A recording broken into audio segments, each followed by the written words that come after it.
আপনি কি জানেন ঢাকা বসবাসের জন্য বিশ্বের তৃতীয় সবচেয়ে খারাপ শহর? কিন্তু কেন? চলেন জেনে আসি এই ছোট একটা ভিডিওতে। সম্প্রতি প্রকাশিত ইকোনমিস্ট ইন্টেলিজেন্স ইউনিট ইআইইউ এর গ্লোবাল লিভেবিলিটি ইন্ডেক্স 2026-এ বাংলাদেশের রাজধানী ঢাকা বিশ্বের তৃতীয় সবচেয়ে কম বাসযোগ্য শহর হিসেবে স্থান পেয়েছে। 173টি শহরের মধ্যে ঢাকার অবস্থান 171তম, অর্থাৎ ঢাকার নিচে রয়েছে শুধুমাত্র লিবিয়ার ত্রিপোলি এবং সিরিয়ার দামেস্ক। এখন প্রশ্ন হলো, কেন ঢাকা এত খারাপ অবস্থানে? ইআইইউ প্রতি বছর 5টি গুরুত্বপূর্ণ সূচকের ওপর ভিত্তি করে এই র্যাঙ্কিং তৈরি করে।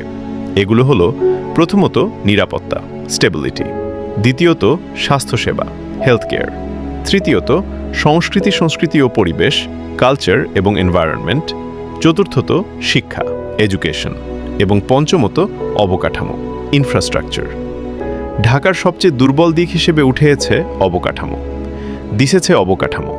দীর্ঘ যানজট, অপরিকল্পিত নগরায়ন, জলাবদ্ধতা, দুর্বল গণপরিবহন, বায়ুদূষণ এবং দ্রুত বাড়তে থাকা জনসংখ্যার চাপ শহরের জীবনযাত্রাকে কঠিন করে তুলেছে।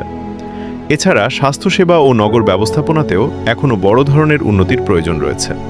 তবে একটি বিষয় মনে রাখা জরুরি, এই সূচকটি কোনো শহরের অর্থনীতি বা মানুষের পরিশ্রমকে বিচার করে না। এটি মূলত একজন সাধারণ নাগরিকের জন্য শহরটি কতটা নিরাপদ, স্বাস্থ্যকর, আরামদায়ক এবং বসবাসের উপযোগী সেটিই মূল্যায়ন করে।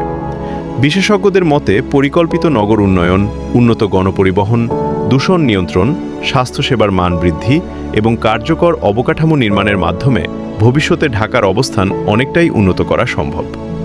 আপনার মতে ঢাকাকে আরও বাসযোগ্য করতে সবচেয়ে জরুরি পদক্ষেপ কী হওয়া উচিত? কমেন্টে আপনার মতামত জানান। অজানা তথ্য, রহস্য ও ইতিহাসের গল্প জানতে ফলো করুন কাল দর্পণ বাংলা।